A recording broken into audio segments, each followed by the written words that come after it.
Assalamualaikum warahmatullahi wabarakatuh. Perkenalkan, nama saya Elo Anggraini. Saya dari Prodi PLB Pendidikan Luar Biasa kelas 2B. Dan kali ini sebagai salah satu tugas UTS di mata kuliah Profesi Kependidikan, saya akan menjelaskan, menjabarkan semua materi-materi yang telah Bunda Tatik berikan kepada saya dan kepada teman-teman yang lain tentunya dalam sebuah video, dalam bentuk suatu video. Bismillahirrahmanirrahim. Untuk pertama, saya akan menjabarkan tentang pengertian asas pokok profesional dan profesionalisme kerja, serta aspek yang perlu diperhatikan untuk mengembangkan profesionalitas serta karakteristik dan watak profesionalisme. Baiklah, untuk yang pertama adalah pengertian tentang profesional dan profesionalisme kerja. Kita khususnya ya, sebagai seorang guru ataupun calon guru, tentu berharap menjadi guru yang profesional. Sebenarnya bukan hanya guru, semua pekerjaan, semua profesi, semua jabatan yang kita sandang, itu kita berharap untuk menjadi profesional. Apa sih profesional itu? Khususnya yang akan saya bahas kali ini, karena kita dari pendidikan prodi luar biasa ya, untuk guru dan calon-calon guru. Profesional itu sendiri, dalam arti guru dan calon guru ya, adalah pemimpin ataupun pembimbing untuk yang ditugaskan untuk membentuk karakter serta jiwa-jiwa anak didiknya. Jadi seperti ini. Manusia ya, kita melahirkan seorang anak, mempunyai seorang anak, itu tentu akan membangun yang pertama fisiknya, agar anak itu sehat, kuat, tumbuh sesuai dengan usianya dan lain-lain. Serta yang kedua adalah membangun dari diri jiwa anak itu sendiri. Jadi si anak ini yang bagaikan kertas putih, itu kita mau bikin seperti apa? Apakah kita akan membuat anak kita menjadi anak yang patuh atau pembangkang misalnya? Itu kan tergantung dari siapa yang nanti akan mencoret, yang akan membentuk jiwa dan karakteristik anak itu tersebut. Untuk fisik, untuk badan, anak itu akan dibentuk atau dipengaruhi oleh semua apa yang ia makan dan minum. Jadi asupan makanan, vitaminnya, atau segala sesuatu yang dicukupi untuk kebutuhan badan anak itu sendiri, dan itu disediakan oleh orang tua tentunya ya. Nah, bagaimana dengan karakteristik dan jiwa anak-anak? Orang tua tentu berperan untuk membentuk karakteristik dan jiwa anak-anak. Tapi selain orang tua, ada sosok guru. Dan disitulah peran kita untuk membentuk dan membangun jiwa para anak didik kita. Caranya seperti apa? Lah, ada beberapa cara, ada banyak cara untuk membentuk karakter anak didik kita. Antara lain adalah dengan pembiasaan yang terus-menerus. Jadi, pembentukan karakter itu berproses, itu bukan hal yang bisa dilakukan dengan sekejap saja, tapi membutuhkan waktu yang panjang serta dilakukan terus-menerus sehingga anak didik kita itu bisa menjadi apa yang bukan yang kita inginkan, seperti apa yang kita harapkan.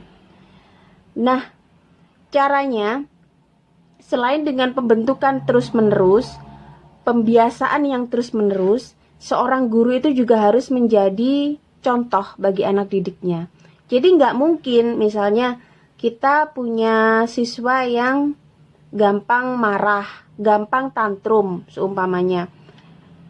Kita berharap anak didik ini yang gampang marah dan tantrum ini menjadi lebih tenang, lebih sabar. Tapi kitanya sendiri malah sering marah-marah, malah gampang terpancing emosi, kan itu nggak mungkin ya, nggak mungkin terjadi. Jadi pembentukan karakter itu selain dari pembiasaan juga dari contoh dari guru dan lingkungan si anak didik tersebut. Utamanya guru ya. Karena yang saya bahas di sini adalah profesi sebagai guru. Guru sendiri dituntut untuk mengembangkan SDM yang ada pada dirinya sendiri. Jadi, seorang guru ataupun calon guru tidak boleh cepat puas atas ilmu yang ia miliki. Jadi jangan mentang-mentang saya guru, saya sudah pandai, sudah mahir ini itu, misalnya ilmu ini, ilmu itu tidak boleh. Kita tidak boleh terlalu cepat puas. Kita harus menggali SDM lagi yang ada pada diri kita. Dengan cara apa? Dengan cara membaca buku, banyak ikut seminar, banyak memperhatikan, terutama banyak membaca ya, memperhatikan sekitar atau contoh-contoh yang ada. Apalagi di zaman sekarang fasilitas untuk mengetahui informasi cepet banget ya. Kita harus membawa buku kemana-mana, membaca buku yang halamannya tebel-tebel ya, nggak bisa, nggak harus seperti itu. Kita bisa lewat internet dan lain-lain sebagainya. Jadi kita nggak boleh cepat puas atas diri kita, agar kita bisa terus belajar lebih baik lagi untuk apa? Untuk kita semakin mudah, semakin lancar dalam membentuk karakter dan jiwa anak-anak didik kita. Jadi seorang guru alangkah baiknya untuk tidak cepat puas akan ilmu yang didapatkan. Contohnya misalnya seorang guru ini sudah S1, dia sudah mengajar lama seumpamanya sarjana. Apa berhenti sampai di situ saja? Ketika ia punya kemampuan untuk melanjutkan S2, melanjutkan studinya, guru itu pasti akan melakukan itu. Karena apa? Karena tidak cepat puas akan apa yang ada di dalam dirinya. Jadi masih merasa kurang belajar, terus belajar dan belajar lagi, walaupun ia sudah menyandang sebagai status guru ya. Selanjutnya adalah seorang guru harus memiliki citra dan nama baik di masyarakat. Itu syarat mutlak, syarat wajib untuk menjadi seorang guru. Jadi tidak mungkin calon guru itu berasal dari misalnya dari dunia malam, atau mungkin dari pecandu narkoba ya. Karena di lingkungan pendidikan ini orang-orang seperti itu bukannya kita mengucilkan atau apa, tapi kebanyakan pada lembaga-lembaga sekolah itu tidak akan menerima seorang guru seperti itu. Karena apa? Guru sendiri itu adalah kepanjangan dari, kalau orang Jawa ya, digugu dan ditiru. Jadi yang pasti setiap lembaga pendidikan pasti mengutamakan guru-gurunya itu mempunyai nama baik di lingkungan sekitarnya. Selanjutnya, profesional berasal dari kata dasar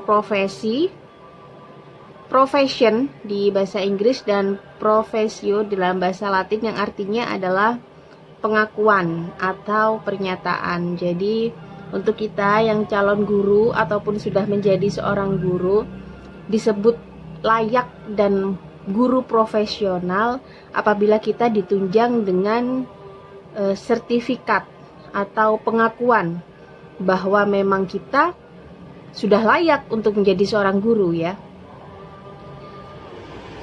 Selanjutnya, jadi profesionalisme guru ialah tingkat atau derajat atau penampilan seseorang dalam melaksanakan pekerjaannya sebagai guru dan didukung dengan adanya kode etik, tingkat, derajat, atau penampilan. Nah, yang akan saya bahas kali ini adalah tentang penampilan ya. Jadi beberapa pekerjaan itu bisa menampilkan dirinya ketika hanya bekerja.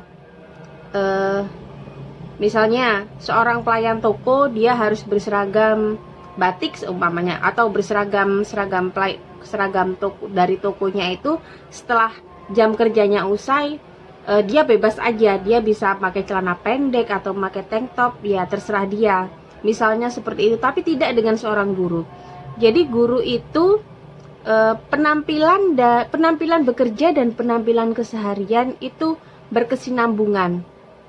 Bukan berkesinambungan, maksudnya penampilan sehari-hari dan penampilan ketika kerja itu sama-sama sopan, sama-sama bagus. Jadi ketika seorang guru itu bekerja dengan pakaian yang rapi, tertutup, dan sopan, maka keseharian di tengah masyarakat seyogyanya juga seperti itu, berpakaian yang rapi dan sopan. Itu baru bisa disebut oleh guru yang profesional. Kemudian guru harus menguasai ilmu keahliannya berdasarkan keilmuan, kemampuan menyampaikan.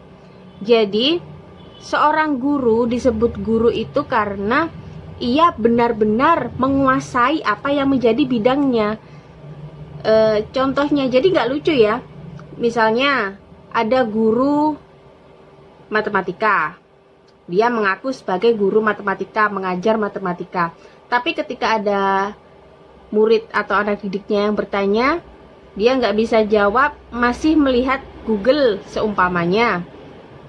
Itu masih bisa dikatakan guru, tapi kurang profesional ya. Jadi dia kurang menguasai apa yang menjadi bidangnya. Selanjutnya, kemampuan dalam menyampaikan. Lah, ini ya penting sekali.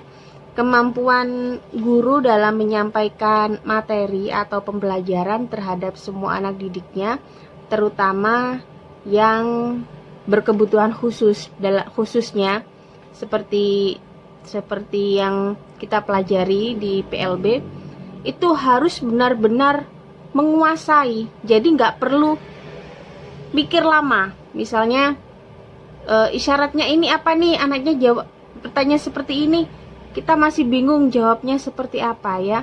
Jadi untuk itulah diperlukan, walaupun menjabat sebagai guru, harus tetap belajar dan terus belajar ya.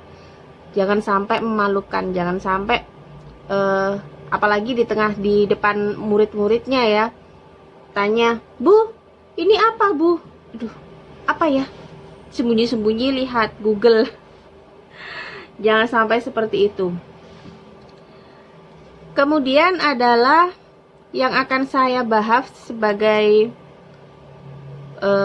guru profesional, tentu mengenai penghasilan guru, income-nya.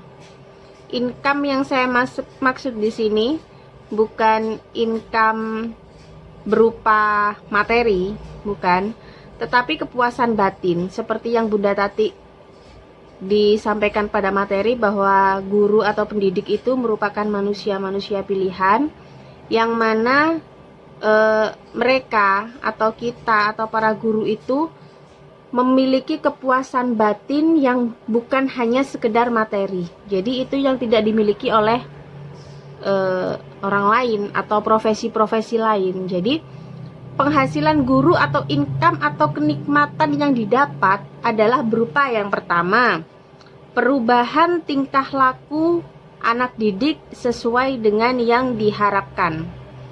Seneng ya rasanya, misalnya si anak itu biasanya autis ya, terus susah dikendalikan. Karena didikan kita, kesabaran kita telateni lama-lama, ia menjadi lebih tenang, lebih fokus lah. Itu kepuasan batin tersendiri untuk kita ya. Selanjutnya, anak didik yang dari tidak paham menjadi paham, dari tidak mengerti menjadi mengerti, dari tidak tahu menjadi tahu. Itu rasanya seperti kalau kita ya mendidik anak, terus anaknya dari nggak tahu apa-apa kemudian sampai mengerti, sampai tahu, sampai pintar, wis rasane wis kayak dikei duit pirang-pirang kepok. Kita itu merasa berhasil, merasa usaha yang kita lakukan ini nggak sia-sia, dan itu rasa itu nggak bisa dibeli dengan uang. Dan untuk menjadikan anak didik seperti itu, seperti yang kita harapkan, merupakan tugas kita sebagai guru, terutama guru yang profesional. Selanjutnya, anak didik akan memiliki kebiasaan yang bagus, dilakukan terus-menerus sehingga membentuk karakternya dan mengakibatkan tingkat berpikirnya dan pengetahuan serta pemahamannya lebih tinggi, lebih bagus. Itu merupakan income atau kepuasan batin ya. Income bukan dalam berarti uang, yang menjadi kepuasan batin tersendiri seorang guru, seorang manusia pilihan itu tadi ya. Jadi bukan materi yang menjadi nilai plusnya. Selanjutnya,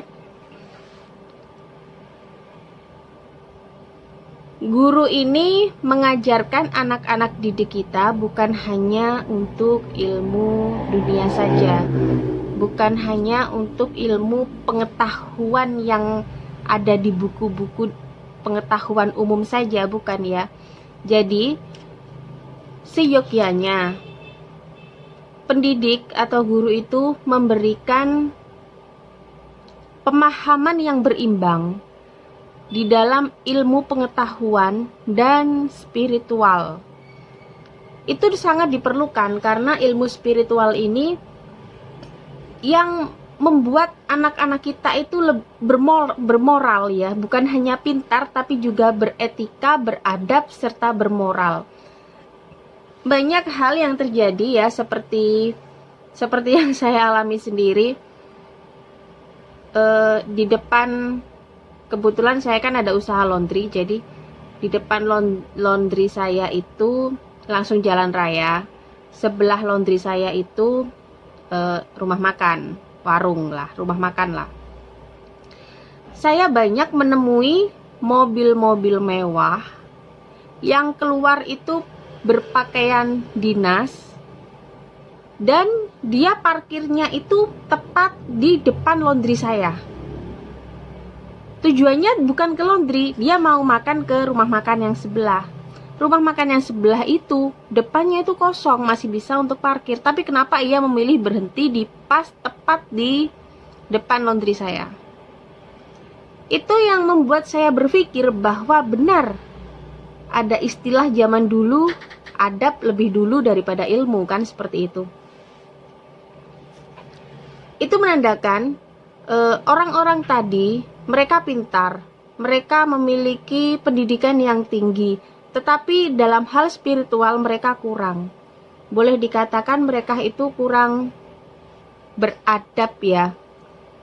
Karena yang saya tahu dari beberapa mereka yang parkir di depan itu, walaupun untuk ngomong permisi, saya nitip mobil aja itu enggak. Jadi mungkin karakter mereka yang seperti ini itu disebabkan dulu, karena karakter itu dibentuk kan lama ya, karena pembiasaan tersebut ya. Jadi saya yakin mereka itu pintar. Kalau nggak pintar nggak mungkin kan bekerja di dinas.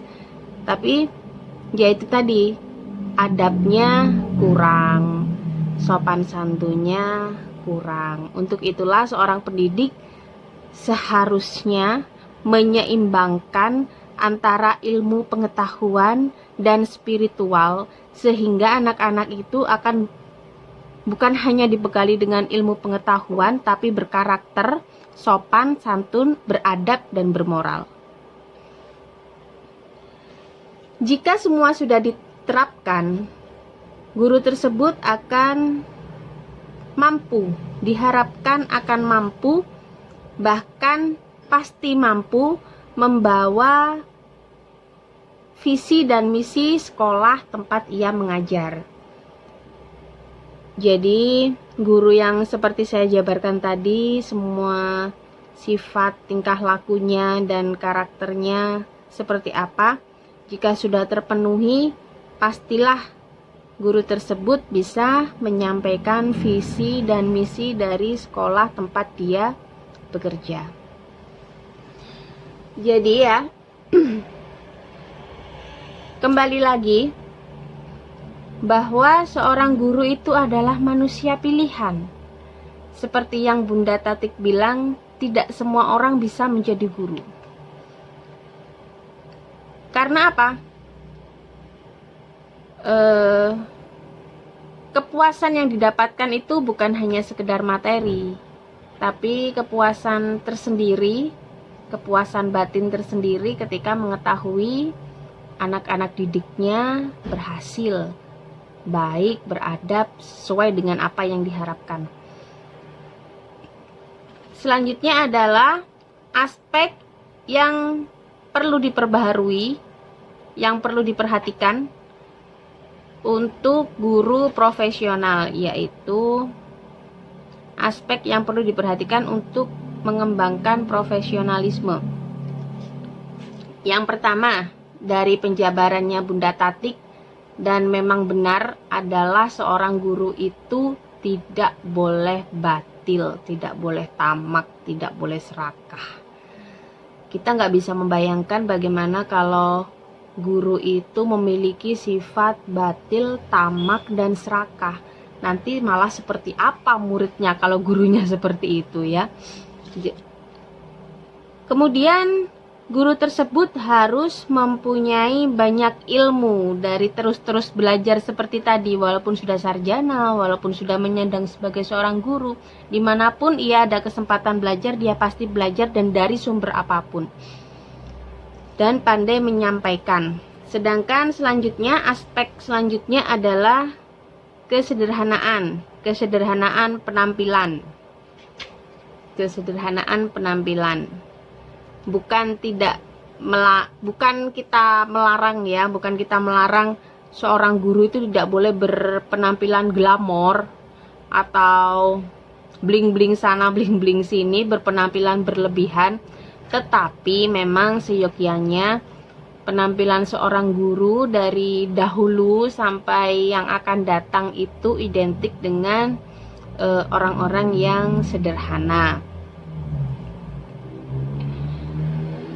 Dan setiap apa yang dianjurkan oleh guru tersebut itu bukan hanya ia ngomong saja, tapi tercermin di dalam kehidupan keseharian mereka, tercermin dalam kepribadian, dan tercermin dari orang-orang sekitarnya.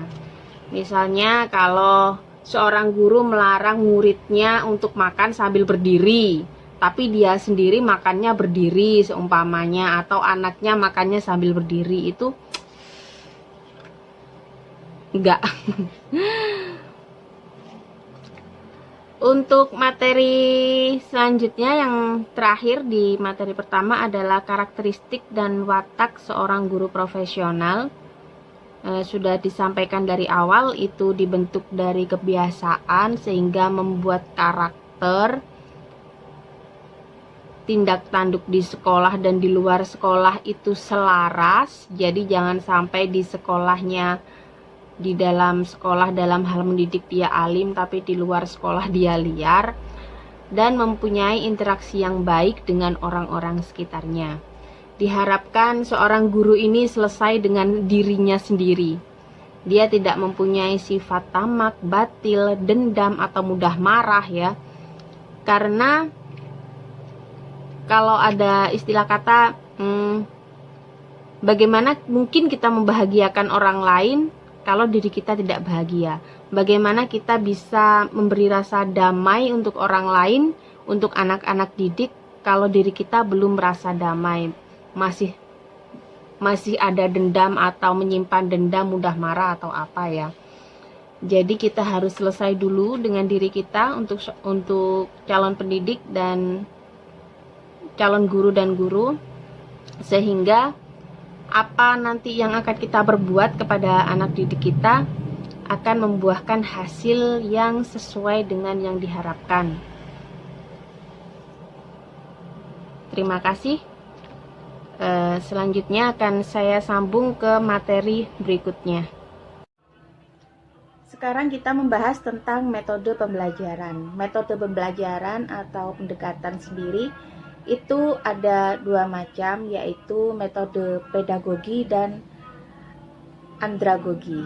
Metode pedagogi sendiri itu dilakukan oleh guru terhadap peserta didiknya yang masih berusia anak-anak. Jadi dalam proses pembelajaran, guru dituntut untuk menjadi anak-anak atau masuk di dunia anak-anak.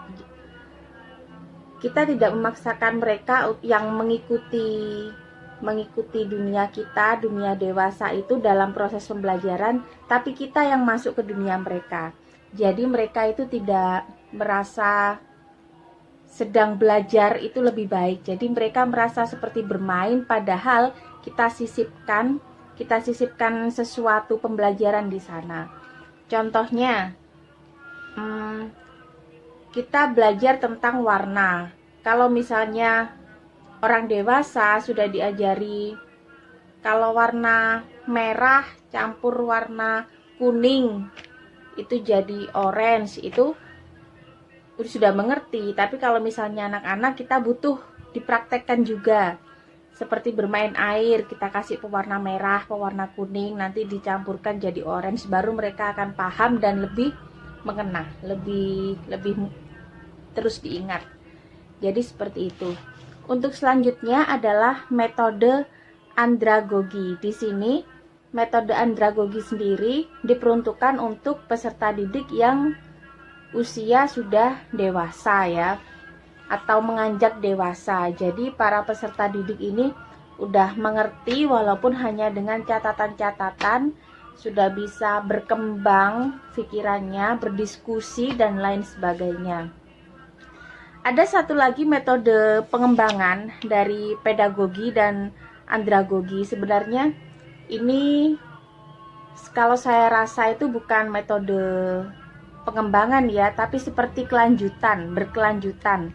Ketika anak-anak kita memakai metode pedagogi, ketika mereka sudah mengerti, beranjak dewasa, kita memakai metode andragogi, dan selanjutnya adalah heotagogi. Metode heotagogi adalah pengembangan dari andragogi yang sifatnya fleksibel dan humanis, menitik beratkan pada pengembangan diri menjadi individu yang utuh dengan berbagai kekayaan potensi. Di metode heotagogi sendiri ini kita cenderung menggali potensi masing-masing peserta didik, yang mana setiap peserta didik memiliki potensi dalam diri mereka yang tidak sama tentunya. Dan dengan metode heotagogi inilah diharapkan para guru bisa lebih menonjolkan apa yang ada pada setiap peserta didiknya.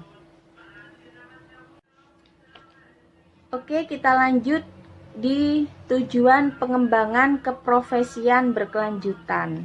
Dalam hal ini, kita sebagai calon guru ataupun guru tentu mempunyai tujuan keprofesian yang menjadi guru profesional dan berkelanjutan. Tidak hanya untuk jadi guru profesional ini hanya untuk setahun atau hanya untuk 2 tahun, tidak, tapi berkelanjutan seterusnya. Itu untuk apa? Yang pertama, meningkatkan kompetensi guru untuk mencapai kompetensi yang ditetapkan.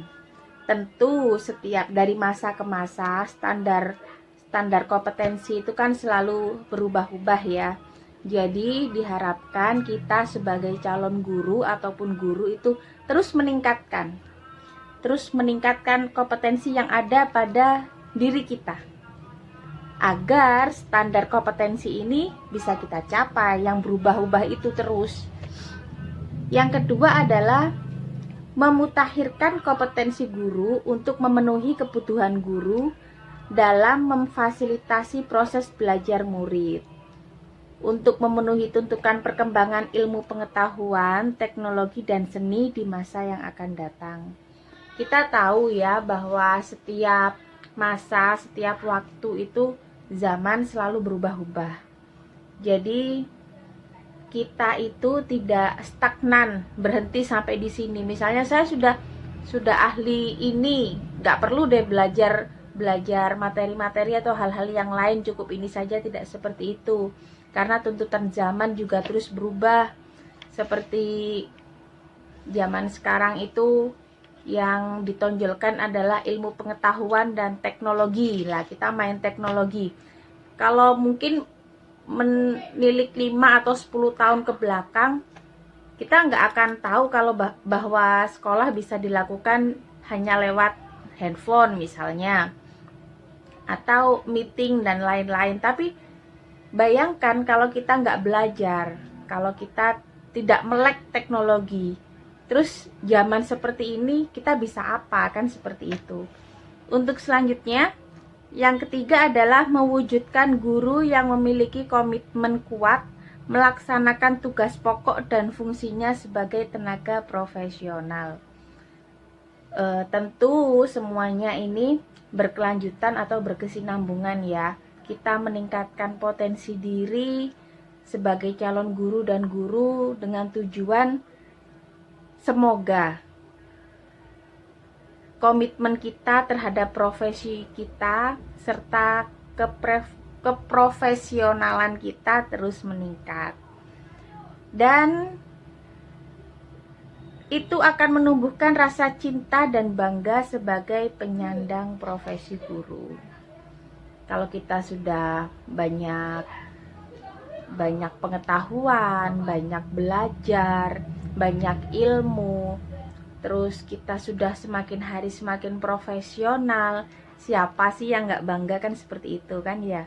Pasti kita akan semakin bangga karena kita manusia pilihan menjadi seorang guru. Dengan pengembangan keprofesian ini tentu akan semakin bangga. Dan yang terakhir adalah yang kelima, meningkatkan citra, harkat, dan martabat profesi guru di masyarakat. Jadi dari kita mengembangkan potensi yang ada di dalam diri, diharapkan itu juga bermanfaat untuk peserta didik, juga menumbuhkan rasa bangga, rasa cinta terhadap profesi kita, serta meningkatkan citra, image yang baik di masyarakat. Untuk pembahasan yang terakhir adalah tahapan pengembangan guru profesional. Kita ingin menjadi profesional itu enggak seperti sulapan celing langsung jadi profesional, enggak seperti itu. Semua ada tahapan-tahapannya. Dari kita bercita-cita sebagai guru, terus bagaimana caranya cita-cita terwujud dengan sekolah. Dengan pertama adalah berlatar belakang pendidikan perguruan tinggi, melanjutkan ke perguruan tinggi. Terus ada lagi, setelah selesai di perguruan tinggi, apa kita langsung bisa menjadi guru profesional? Kan tidak ya, ada tahapannya lagi, semuanya bertahap. Selanjutnya adalah setelah berlatar belakang pendidikan perguruan tinggi, adanya induksi bagi guru sekolah. Induksi ini diperlukan karena apa yang kita dapat dalam perguruan tinggi itu masih berupa teori-teori. Jadi kita belajar di perguruan tinggi untuk menjadi guru profesional itu kebanyakan itu masih berupa teori. Dan teori itu tentu tidak akan sama ketika kita terjun langsung ke kerja, ke lapangan, ke faktanya guru seperti apa. Untuk itu diperlukan induksi, yaitu transisi dari masa kita belajar di perguruan tinggi untuk menjadi guru yang benar-benar profesional. Dan profesionalisasi guru diprakarsai oleh institusi. Setelah kita jadi guru pemula dengan induksi itu tadi, tentu kita tahu bagaimana sebenarnya, nyatanya, faktanya di lapangan yang memang berbeda dengan hanya kita belajar teori-teori saja. Bagaimana menangani anak tantrum, bagaimana begini, begitu, dan tentu itu tidak akan sama. Itulah pentingnya induksi. Dan di tempat kita bekerja nantinya, itu diharapkan untuk bisa mendukung kita menjadi guru yang profesional. Dengan apa? Institusi tempat kita bekerja itu misalnya sering mengadakan pelatihan pendidikan, mengadakan seminar-seminar, yang mana sebagai guru pemula tentu kita memiliki keterbatasan ya. Kenalan masih sedikit, maksudnya koneksi masih sedikit, terus finansial juga masih belum kuat ya, atau mungkin waktu dan akses yang terbatas karena kita sebagai guru pemula. Disitulah peran institusi tempat kita mengajar nantinya yang akan membuat kita menjadi guru profesional. Kita dikirim seminar, kita dikirim untuk mengikuti pelatihan-pelatihan, dan semuanya itu selain bertujuan untuk menjadikan kita guru yang lebih profesional, adalah kembali lagi untuk peserta didik kita. Setelah dibekali sekian banyak, setelah dibekali seminar dan lain-lain seperti tadi, kita selesai perguruan tinggi, kita mengikuti induksi, ditempatkan pada suatu institusi dan mengikuti pelatihan serta seminar. Pada akhirnya profesionalisasi guru berbasis individu atau menjadi guru madani, yang setelah mengikuti serangkaian tahapan-tahapan yang tadi, diharapkan guru bisa mengembangkan apa yang telah didapat dan dipelajari. Bisa mengembangkan, tidak berhenti sampai mengembangkan, tapi juga bisa melaksanakan apa yang ia peroleh dari pelatihan dan seminar-seminar workshop itu tadi untuk menjadi guru profesional itu tadi. Mengembangkan, melaksanakan, dan memadukan teknologi yang ada untuk kepentingan belajar mengajar. Serta diharapkan kita juga mampu membuat alat peraga mengikuti kegiatan pengembangan kurikulum. Jadi banyak sekali yang didapat di pelatihan atau seminar yang diadakan atau difasilitasi oleh institusi kita, dan diharapkan kita sebagai guru itu bisa melanjutkan apa yang kita dapat kepada peserta didik kita, kepada anak-anak didik kita, yang mana setelah kita menerapkan itu semua, barulah kita bisa disebut seorang guru yang profesional. Guru profesional, kembali lagi seperti yang dari awal saya jelaskan, guru profesional itu fokus hanya untuk mengajar. Jadi dari ilmu dari Bunda Tati juga tidak fokus, tidak cabang kemana-mana pikirannya. Jadi di jam belajar, jam mengajar itu kita hanya berfokus kepada mengajar anak didik, tidak kemana-mana. Setelah jam belajar selesai, barulah kita masih bisa nyambi ini itu ya, seperti itu. Semoga saya dan rekan-rekan semuanya bisa menjadi guru yang profesional. Demikian penjabaran dari saya. Terima kasih. Mohon maaf apabila banyak kekurangan karena saya juga masih belajar. Saya belum terbiasa membuat video seperti ini karena biasanya juga langsung sama orangnya, ngomongnya langsung sama peserta didik. Jadi mohon maaf sekali jika banyak kesalahan dan kekurangan. Terima kasih rekan-rekan dan Bunda Tatik yang sudah menyimak. Wassalamualaikum warahmatullahi wabarakatuh.